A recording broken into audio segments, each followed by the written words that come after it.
Bienvenue sur Histoires émouvantes, la chaîne où nous explorons les récits les plus mystérieux, intrigants et parfois même effrayants de l'histoire et des croyances du monde entier.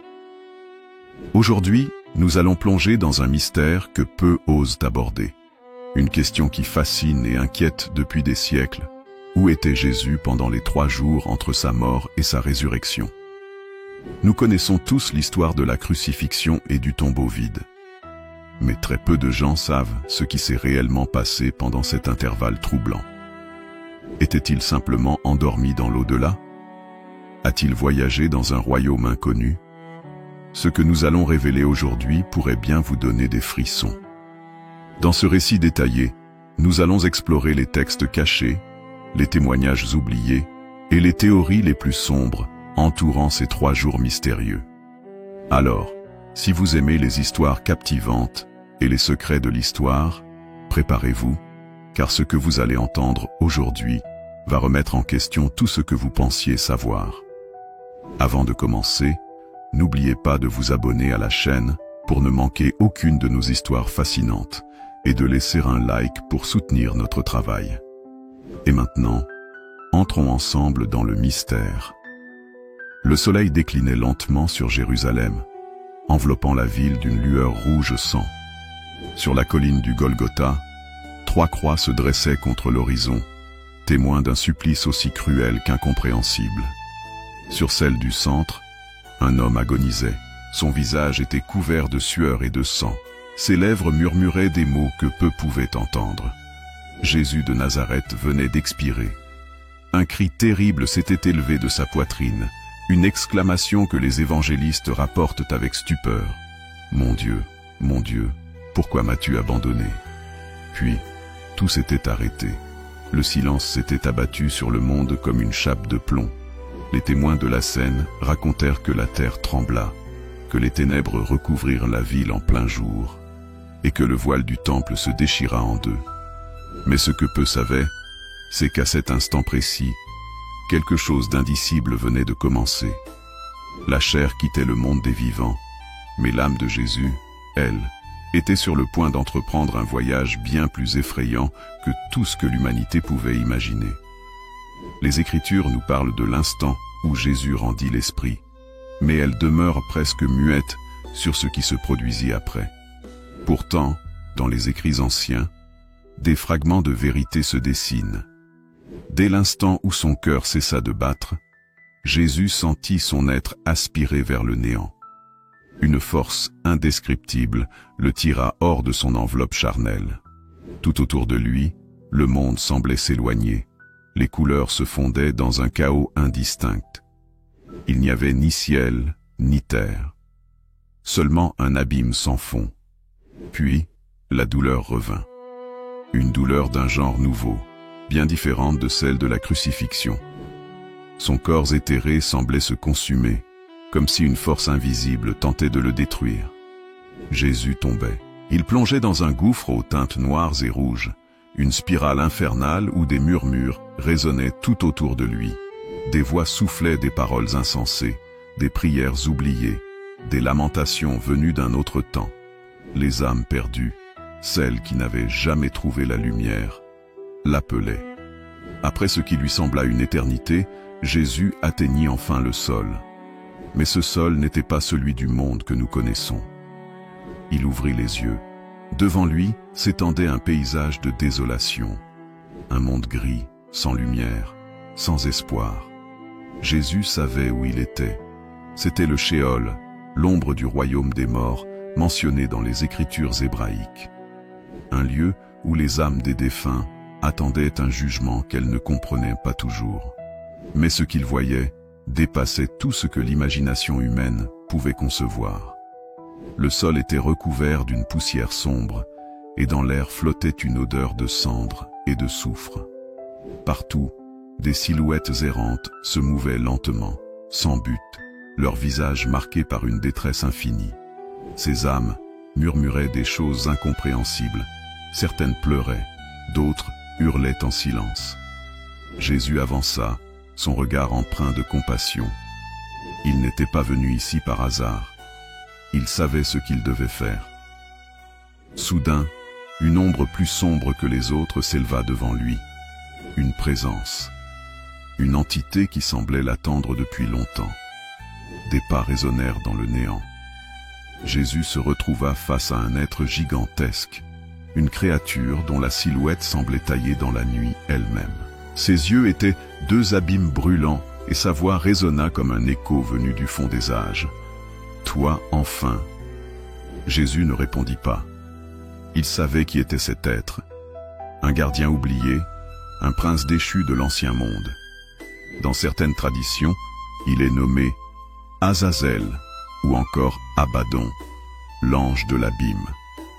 Cet être n'était ni Satan, ni un simple démon. Il était le geôlier de ce lieu, celui qui veillait sur les âmes prisonnières du Sheol, les maintenant dans l'attente d'un jugement qui ne venait jamais. Lentement, il s'approcha de Jésus, son regard perçant chaque fragment de son être. « Tu n'es pas le bienvenu ici. » Mais Jésus, d'un ton calme, répondit « Je suis venu pour les âmes perdues. » Un silence pesant s'installa. Puis, une ombre gigantesque se mit à ramper sur les murs invisibles du Sheol. Quelque chose s'éveillait. Le Sheol n'était pas simplement un lieu d'attente. C'était une prison. Une prison dont Jésus venait de briser l'équilibre.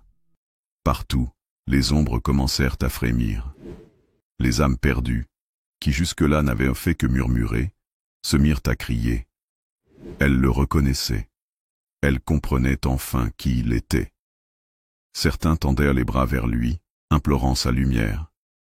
D'autres, rongés par la peur, fuyaient dans les profondeurs obscures du royaume. Azazel, lui, savait ce qui allait se passer. Le monde des morts était sur le point de se déchirer. Jésus fit un pas en avant, et dans un souffle puissant, un mur invisible explosa dans une lumière aveuglante. Le combat venait de commencer. Sur terre, le troisième jour approchait.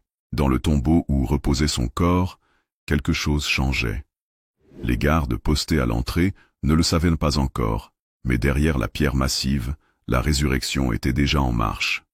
Jésus, lui, n'avait pas encore fini sa mission dans le monde des morts. Car un dernier ennemi l'attendait. Un ennemi dont le nom n'avait plus été prononcé depuis la nuit des temps. Et lorsque l'aube du troisième jour se lèverait, tout changerait à jamais. Le Sheol n'avait jamais connu de lumière. Depuis la création du monde, il était une prison d'ombre et de murmures. Un lieu de stagnation où les âmes attendaient un destin qui ne venait jamais. Mais en cet instant, une chose inédite s'était produite. Une brèche. Là où Jésus se tenait, une lumière commençait à jaillir. Ce n'était pas une lumière normale, elle n'avait rien de terrestre. C'était une lumière vivante, vibrante, comme une force pure qui cherchait à libérer ce qui avait été enfermé depuis l'aube des temps. Azazel, le gardien de ce royaume, recula d'un pas. Il connaissait cette lumière. Elle lui rappelait un temps où il était encore un ange avant la chute. Les âmes errantes, quant à elles, réagirent de deux manières. Certaines tombèrent à genoux, attirées par la chaleur divine. D'autres s'enfuirent dans les profondeurs du néant, craignant ce qu'elles ne comprenaient pas. Mais alors que l'espoir naissait dans les cœurs désespérés, une autre présence fit entendre sa voix. Un grondement sourd se fit entendre, résonnant à travers les entrailles du Sheol. La lumière vacilla, comme si une force opposée cherchait à la repousser. Puis, un rire s'éleva dans les ténèbres. Un rire froid, ancien, dénué d'humanité. Et dans les ombres, quelque chose bougea. Une silhouette massive, plus noire que la nuit elle-même, émergea lentement. Jésus de Nazareth. La voix était grave, résonnante. Chaque syllabe semblait peser comme un millier d'années d'oppression. Jésus leva les yeux. Il le voyait enfin. Le Seigneur des abysses. Son nom n'avait pas été prononcé depuis des millénaires, car ceux qui osaient le murmurer disparaissaient à jamais. Il était celui qui régnait sur les âmes damnées, celui que même les démons craignaient. Son apparence était insaisissable. Parfois, il semblait avoir une forme humaine, un corps de souverain vêtu d'une cape de ténèbres, puis l'instant d'après, Il se tordait en une masse informe de fumée et de visages hurlants. Il s'arrêta devant Jésus, un sourire cruel se dessinant sur son visage. « Pourquoi es-tu ici ?» Mais Jésus ne répondit pas. Il savait ce qui allait se passer. Le Seigneur des abysses s'avança lentement, observant Jésus avec un mélange de curiosité et de mépris. « Tu es venu pour eux, n'est-ce pas ?» Il désigna d'un geste vague les âmes égarées qui l'entouraient. « Mais vois comme elles sont perdues. Elles ne te suivront pas. Elles sont à moi depuis si longtemps. » Les âmes reculaient sous son regard, comme si elles étaient enchaînées à une volonté qu'elles ne pouvaient défier. « Je peux te donner quelque chose de mieux, Jésus, » poursuivit le Seigneur des abysses. « Reste ici, prends ma place. » Un silence tomba. Azazel, immobile, observait la scène sans un mot. Jésus fronça légèrement les sourcils. « Prendre ta place ?» Le Seigneur des abysses sourit. « Tu as vu ce monde, n'est-ce pas? Les vivants ne t'ont pas accepté. Ils t'ont rejeté, humilié, torturé, tué. Ici, au moins, tu serais leur roi. » Il ouvrit les bras, comme pour désigner l'immensité de son royaume. « Je te laisse régner sur eux. Prends ces âmes sous ton aile, sois leur lumière, mais reste ici. Renonce au monde des vivants. Oublie la résurrection, oublie ton Père. » Un frisson parcourut l'air. Les âmes et les ténèbres elles-mêmes semblaient suspendues dans l'attente de la réponse. Jésus baissa les yeux un instant. Puis, lentement, il leva la main.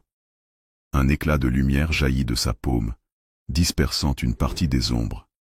« Tu ne comprends pas. » La voix de Jésus était calme, mais emplie d'une puissance infinie. « Je ne suis pas venu pour gouverner l'ombre. Je suis venu pour briser les chaînes. » Soudain, un cri s'éleva. Un cri qui ne venait pas d'une âme ordinaire, mais du Sheol lui-même. Le sol se mit à trembler. Les murs invisibles de cette prison commencèrent à se fissurer. Le Seigneur des abysses comprit alors son erreur. Jésus ne négociait pas. Il était en train de libérer le royaume. Les âmes enfermées commencèrent à s'élever lentement, comme attirées vers un autre horizon. Un vent surnaturel souffla, une force ancienne se mit en mouvement. Azazel, lui, ne bougea pas.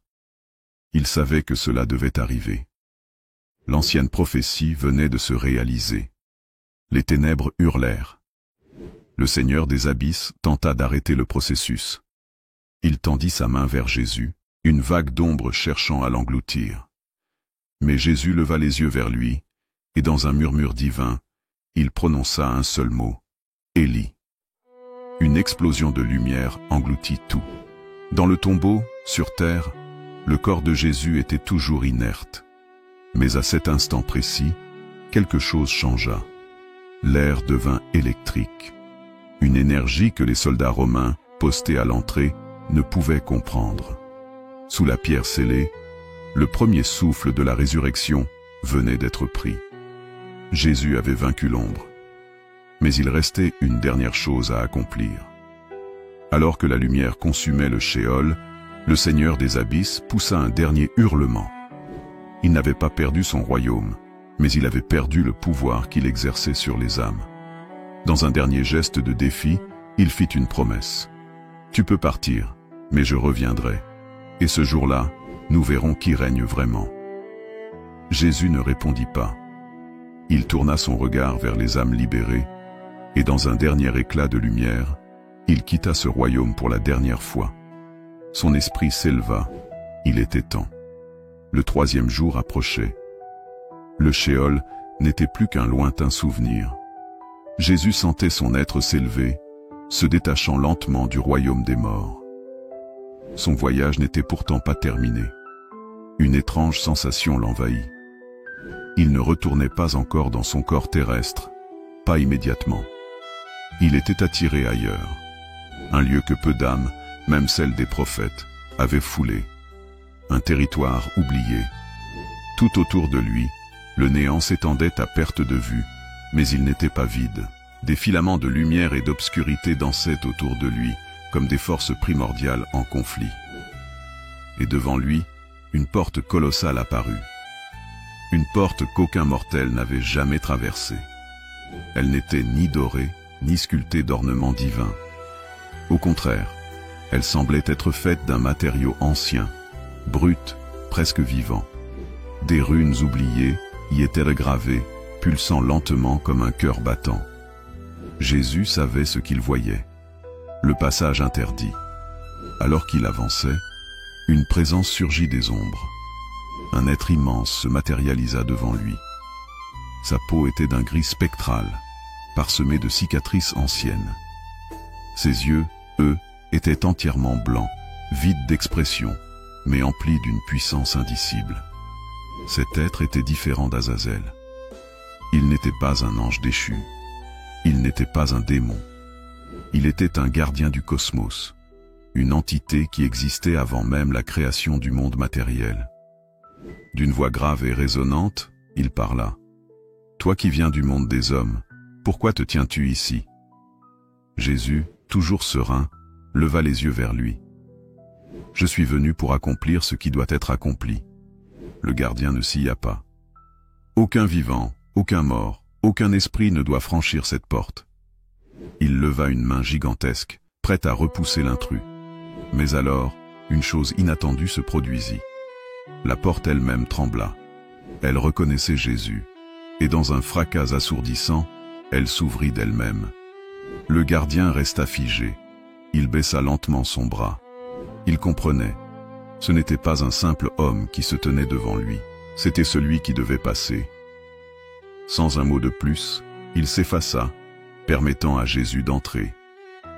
Lorsque Jésus franchit le seuil, il sentit immédiatement que ce lieu n'obéissait à aucune des lois du monde physique ou spirituel. Tout était différent ici. Le temps lui-même n'existait pas comme nous le connaissons. Des paysages impossibles s'étendaient devant lui, des rivières qui coulaient à l'envers, des montagnes suspendues dans le vide, des éclairs silencieux zébrant un ciel sans étoiles. Ce lieu n'était ni le paradis, ni l'enfer, ni même le Sheol. C'était l'oubli. Un endroit où certaines âmes avaient été exilées pour l'éternité, des âmes que même le Créateur semblait avoir oubliées. Et au loin, il sentit leur présence. Il l'attendait, les oubliait. Jésus s'avança dans ce royaume étrange, suivant une force invisible qui l'appelait. Puis, il les vit. Des silhouettes immenses se tenaient devant lui, des géants, des êtres dont la stature dépassait tout ce que les humains pouvaient imaginer. Leurs visages étaient empreints de souffrance, de solitude. Ils n'étaient ni entièrement bons, ni entièrement mauvais. Ils étaient les Néphilim, les enfants des anges déchus et des filles des hommes. Ils avaient été effacés du monde, condamnés à errer dans ce royaume sans nom. Et maintenant, ils voyaient Jésus. Le silence s'installa. Puis, l'un d'eux, un colosse à la peau de pierre, s'agenouilla. « Fils de l'Altissime, tu es enfin venu. » Jésus les observa un instant. Ces êtres n'avaient pas leur place parmi les hommes. Ils ne pouvaient rejoindre ni le ciel, ni l'enfer. Ils étaient en dehors du cycle. Mais il y avait une raison pour laquelle il était venu ici. Il savait qu'un secret se trouvait en ce lieu. Un secret qui ne pouvait être révélé qu'à celui qui oserait franchir la porte interdite. L'un des Néphilim s'approcha. « Ils ne veulent pas que tu saches. » Jésus ne dit rien. Le géant tendit une main, et dans sa paume, un objet étrange apparut. Un fragment de lumière noire, une énergie qui semblait contenir à la fois la création et la destruction. Ceci est la vérité oubliée. Jésus prit lentement l'objet, et alors, il comprit. Le ciel du royaume sans nom se mit à trembler. Quelque chose se passait dans le monde des vivants. Le troisième jour approchait. Jésus avait accompli ce qu'il devait accomplir ici. Il ferma les yeux, laissant son être absorber la connaissance qu'il venait de recevoir. Puis, il se tourna vers la porte qu'il avait franchie. Il était temps de revenir pour toujours. Dans le tombeau sur terre, un souffle divin venait d'être pris. Le corps de Jésus, autrefois inerte, venait de se réveiller. Le moment de la résurrection était arrivé. Le tombeau était silencieux. Seuls les échos du vent s'engouffraient à travers les fissures de la pierre scellée. À l'extérieur, des soldats romains montèrent la garde, ignorant qu'ils étaient témoins d'un événement qui allait changer l'histoire du monde à jamais. Mais à l'intérieur, quelque chose se passait. Le corps inerte de Jésus, posé sur la pierre froide, commença à bouger. Ses doigts frémirent. Un léger souffle s'échappa de ses lèvres. Il était revenu. Mais au moment où ses yeux s'ouvrirent dans le monde des vivants, une autre vision s'imposa à lui. Il n'en avait pas fini avec le monde invisible. Son esprit fut immédiatement attiré ailleurs, dans un lieu que peu d'êtres, même célestes, avaient osé contempler. Il se retrouva dans une immense salle circulaire, baignée d'une lumière qui ne ressemblait à aucune autre. Des colonnes infinies s'élevaient dans le vide, et au centre de cette salle, ils étaient là, assis sur des trônes d'or, d'onyx et de flammes éternelles. Les anciens l'attendaient. Ils étaient les souverains d'un ordre que même les anges n'osaient pas défier. Ils étaient là avant la création. Leur regard perçait l'âme, et pourtant, même eux semblaient troublés par la présence de Jésus. L'un d'eux prit la parole. « Tu n'aurais pas dû aller là-bas. » Jésus ne répondit pas immédiatement. Il savait de quoi il parlait. Il savait que les cieux eux-mêmes lui avaient caché certaines vérités. Et il savait que ce qu'il avait vu dans le royaume oublié remettait tout en question. Un autre ancien prit la parole, sa voix semblant résonner à travers toutes les dimensions. Les hommes ne doivent pas savoir. Jésus leva les yeux vers eux. Pourquoi? Un silence pesa sur l'assemblée. Puis, lentement, un des anciens se leva. Son visage était voilé, son corps brillant d'une lumière si intense qu'aucun regard humain ne pourrait le supporter. Parce que ce que tu as découvert est plus dangereux que la mort elle-même. Les Néphilim exilés, le fragment de vérité, la porte interdite, tout cela cachait un secret bien plus grand. Un secret qui concernait non seulement les hommes, mais aussi Dieu lui-même. Jésus garda le silence. Il savait que ces êtres tentaient de le détourner de ce qu'il avait compris. Alors il parla d'une voix calme, mais tranchante comme une lame. « Vous avez peur ?» L'assemblée frémit. Jamais aucun être n'avait osé parler ainsi aux anciens. Mais Jésus, lui, savait maintenant ce qu'ils tentèrent de cacher. Depuis le commencement, l'homme croit connaître son Créateur. Mais ce n'est qu'une illusion. Il y a quelque chose derrière le trône divin. Quelque chose que vous ne voulez pas que l'univers découvre. Un murmure s'éleva dans la salle. L'un des anciens se leva brutalement. Assez! La lumière autour de lui vacilla, comme si sa colère pouvait briser les fondements même de la création. Mais Jésus ne broncha pas. Il savait qu'il touchait à une vérité interdite. Il savait que ce qu'il avait vu remettait en question tout l'ordre de l'existence. Les anciens comprirent que Jésus ne se soumettrait pas à leur volonté. L'un d'eux, plus ancien que tous les autres, parla enfin. « Alors que vas-tu faire, fils de l'homme » Jésus regarda l'assemblée. Puis il dit simplement « Je vais revenir ». Un silence pesant s'abattit sur la salle.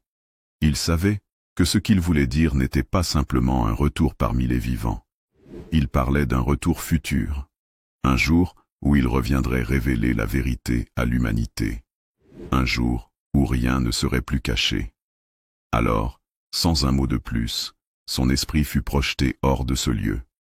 Dans le tombeau, son corps se redressa complètement. Ses yeux s'ouvrirent, brillant d'une lueur que même les ténèbres ne pouvaient éteindre. Le vent s'intensifia, comme si la terre elle-même ressentait ce qui venait de se produire. Alors, sans effort, Jésus se leva. Et à cet instant, la pierre qui scellait le tombeau roula sur le côté, comme poussée par une force invisible. Les soldats romains, incapables de comprendre ce qu'ils voyaient, tombèrent au sol, frappés par la terreur. Jésus franchit la sortie du tombeau. Il était revenu. Mais quelque chose avait changé. Il n'était pas seulement revenu en tant que ressuscité. Il était revenu avec une mission que même les cieux ne pouvaient empêcher. Il était revenu pour briser le mensonge. Et bientôt, le monde entier comprendrait la véritable nature de ce qui s'était passé pendant ces 3 jours de mort. Jésus marchait lentement hors du tombeau. Le vent soulevait légèrement son vêtement, et une énergie invisible mais puissante irradiait de lui. Tout semblait figé. Les soldats romains qui montaient à la garde s'étaient écroulés sous l'effet d'une force incompréhensible. Certains étaient à terre, tremblant de peur, d'autres avaient fui sans se retourner. Mais quelqu'un observait. Quelque chose dans l'ombre savait qu'il était revenu. Jésus pouvait sentir leur regard, au-delà du monde visible. Les anciens, les puissances célestes, même les ténèbres. Il savait que son retour n'était pas simplement une victoire sur la mort. C'était une menace pour l'ordre établi. Les jours qui suivirent furent marqués par un silence étrange. Personne ne savait encore que le tombeau était vide. Seuls quelques disciples, les premiers à venir voir le corps, avaient découvert l'impensable. Mais avant même que la nouvelle ne se répande, un événement encore plus troublant eut lieu. Jésus n'était pas seulement revenu à la vie, il n'était plus exactement le même. Son corps portait encore les stigmates de la crucifixion, et pourtant, il ne semblait plus soumis aux lois de la matière. Il pouvait apparaître et disparaître à volonté. Il pouvait franchir les murs sans être vu. Il ne mangeait plus, et pourtant, il n'avait pas faim. Les Écritures ont retenu ces faits comme des manifestations divines. Mais la vérité était plus profonde. Jésus n'était plus seulement un homme ressuscité. Il était devenu autre chose, quelque chose que ni le ciel ni l'enfer n'avaient prévu. Dans l'invisible, un trouble s'étendait parmi les grandes forces de l'univers. Les anges regardaient avec admiration, mais aussi avec perplexité. Les démons, eux, n'osaient pas intervenir. Même Lucifer, qui s'était vanté d'avoir scellé son destin, restait silencieux. Pourquoi ? Parce que ce qui était revenu n'était pas seulement Jésus. Il était une anomalie, un être qui avait vu ce que personne n'aurait dû voir. Un être qui avait brisé les règles du cycle divin. L'équilibre cosmique venait d'être ébranlé, et personne ne savait quelles en seraient les conséquences. Mais dans les hautes sphères, une décision fut prise. Il fallait empêcher la vérité de se propager. Jésus commença à apparaître à ses disciples. Mais quelque chose d'étrange se produisit. Certains d'entre eux ne le reconnurent pas immédiatement. Pourquoi ? Parce que son apparence n'était plus exactement la même. Ses traits semblaient familiers, mais il émanait de lui une aura différente, presque irréelle. Marie-Madeleine fut la première à le voir près du tombeau, mais elle le prit pour un jardinier avant qu'il ne lui parle. Les pèlerins d'Emmaüs marchèrent avec lui sans le reconnaître jusqu'au dernier instant. Et Thomas refusa de croire que c'était vraiment lui jusqu'à ce qu'il touche ses plaies.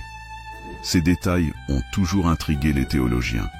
Mais maintenant, une hypothèse troublante émerge. Et si Jésus était revenu, transformé par ce qu'il avait vu? Et si la résurrection avait eu des effets que même les cieux n'avaient pas prévus? Jésus savait que son temps parmi les hommes était compté. Il rassembla ses disciples et leur donna ses derniers enseignements. Mais parmi ces paroles, il y avait un message crypté, quelque chose dissimulé sous des symboles, quelque chose que seuls ceux qui cherchaient vraiment pouvaient comprendre. Un message qui expliquait que le cycle de l'univers ne fonctionnait pas comme on le croyait, qu'il y avait une vérité cachée derrière le Créateur lui-même, et que tout ce que l'humanité savait était une illusion soigneusement entretenue. Celui qui a des oreilles, qu'il entende. Les disciples ne comprenaient pas tout à ce moment-là, mais certains, plus tard, commenceraient à voir au-delà des apparences. Puis vint l'ascension. Jésus les emmena au sommet d'une montagne. Il leur parla une dernière fois, leur demandant de propager son message au monde.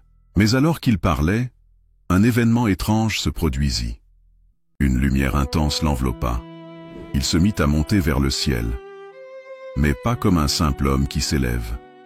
Il disparut, comme s'il avait été absorbé par une force invisible. Certains croyaient qu'il rejoignait le Père, mais ceux qui avaient vu ce qu'il avait vu savaient que quelque chose d'autre se passait. Jésus ne quittait pas seulement ce monde, il revenait là où il avait entrevu la vérité, et avant de disparaître, il laissa une dernière prophétie, je reviendrai. Mais il ne disait pas simplement qu'il reviendrait pour juger le monde. Il parlait d'un retour bien plus grand, un retour qui dévoilerait la vérité. Une vérité que même les cieux ne pourraient en plus cacher. Jésus venait de disparaître dans la lumière. Les disciples, figés, levèrent les yeux vers le ciel, leur cœur battant la chamade. Il était parti. Mais où exactement? Les textes sacrés racontent qu'il est monté aux cieux pour siéger à la droite du Père. Mais ceux qui savent lire entre les lignes voient une toute autre vérité, car quelque chose de plus profond s'était produit ce jour-là. Jésus n'avait pas simplement quitté ce monde. Il avait quitté cette réalité. Et ce qu'il s'apprêtait à découvrir allait remettre en question tout ce que nous pensions savoir sur Dieu, le temps et l'univers. Dès que la lumière l'enveloppa, Jésus sentit son corps se désintégrer en une énergie pure. Il voyageait au-delà des dimensions. Il ne se rendait pas simplement dans un royaume céleste, il franchissait un seuil interdit, un seuil que même les anges n'osaient pas traverser. Il sentit des forces colossales l'entourer, des présences immenses qui l'observaient, mais qui ne tentaient pas de l'arrêter. Pourquoi? Parce qu'elles savaient qu'il était le premier à réussir cet exploit. Il n'était plus seulement le Fils de Dieu, il était l'unique qui avait brisé les chaînes du mensonge cosmique. Et ce qu'il allait voir changerait tout. Jésus arriva devant un vaste trône de lumière. Mais ce trône était vide. Dieu n'était pas là. Du moins, pas comme on l'imaginait. L'univers entier semblait retenir son souffle. Puis, une voix retentit. Une voix infinie, vibrante, résonnant dans toutes les dimensions. Tu es allé plus loin que tout être avant toi. Jésus ne broncha pas. Il savait que ce qu'il s'apprêtait à entendre allait bouleverser toute l'histoire de l'humanité. Alors il demanda, « Qui es-tu vraiment ?» Et la réponse qu'il reçut fut la plus terrifiante de toutes. La voix répondit, « Je suis celui que tu cherches, mais pas comme tu le crois. » Un immense tourbillon d'énergie se forma devant Jésus. Puis, la vérité apparut. Dieu n'était pas un être unique. Dieu était un système, une intelligence infinie, une conscience cosmique qui existait bien avant l'univers, bien avant même le concept de créateur. Ce que les hommes appelaient Dieu n'était en réalité qu'une partie d'un tout bien plus vaste, un mécanisme caché derrière l'existence elle-même. Et voici le secret ultime. L'univers n'a jamais été créé. Il a toujours existé. Et Dieu n'était pas son origine, mais son gardien. Face à cette révélation, Jésus comprit enfin ce que les anciens tentaient de lui cacher. L'humanité avait été plongée dans une illusion nécessaire pour maintenir un équilibre fragile. Si les hommes comprenaient la vérité, s'ils réalisaient que leur conception de Dieu était incomplète, leur foi s'effondrerait, et avec elle, tout l'univers. Alors, Jésus fit un choix. Il cacha la vérité. Il savait qu'il ne pouvait pas révéler cela aux hommes directement. Il n'était pas prêt. Alors il transmit ses enseignements sous forme de paraboles, laissant des indices que seuls ceux qui cherchaient vraiment pourraient comprendre. Un jour, ils comprendront. Puis, il redescendit. Mais il savait que son retour futur serait inévitable. Car un jour, l'humanité devra faire face à la vérité. Les disciples transmirent son message. Mais au fil du temps, la véritable essence de ses enseignements fut altérée, modifiée, détournée. Ceux qui détenaient le pouvoir réécrivirent l'histoire, effaçant les indices qu'il avait laissés. Mais il y a encore des traces, des passages cryptés, des mystères que seule une poignée d'initiés peut comprendre. Et aujourd'hui, alors que l'humanité s'approche d'un nouveau tournant, la vérité est sur le point d'être révélée. Car Jésus l'a promis, « Je reviendrai. » Et cette fois, ce ne sera pas pour prêcher. Ce sera pour révéler tout ce qui nous a été caché depuis le commencement des temps. Et voilà, nous arrivons à la fin de ce voyage fascinant à travers un mystère que peu osent explorer. Nous avons parcouru ensemble les profondeurs de l'inconnu, tenté de percer les secrets de ces 3 jours où Jésus a disparu dans la mort, et découvert des vérités troublantes sur ce qui pourrait bien se cacher derrière la plus grande énigme de l'histoire. Bien sûr, chacun est libre d'interpréter ces révélations selon sa propre sensibilité, ses croyances et son ressenti. Mais une chose est certaine. Il existe encore tant de vérités enfouies sous des siècles d'histoire et de traditions. Merci du fond du cœur d'avoir suivi cette vidéo jusqu'à la fin. Votre présence et votre curiosité rendent ces récits encore plus passionnants. Si cette histoire vous a intrigué, si elle vous a fait frissonner, réfléchir ou même remettre en question certaines choses, alors n'hésitez pas à nous le dire en commentaire. Votre avis compte énormément, et c'est toujours un plaisir d'échanger avec vous. Pensez aussi à liker la vidéo pour nous soutenir, et surtout, abonnez-vous si ce n'est pas encore fait. De nombreuses autres histoires, tout aussi captivantes, vous attendent. Et croyez-moi, certaines pourraient bien vous surprendre encore plus. Merci encore pour votre temps, votre ouverture d'esprit et votre passion pour ces récits. À très bientôt pour une nouvelle histoire qui risque bien de vous hanter. Prenez soin de vous, et souvenez-vous, la vérité est parfois cachée, là où on l'attend le moins. À très vite, sur Histoires émouvantes.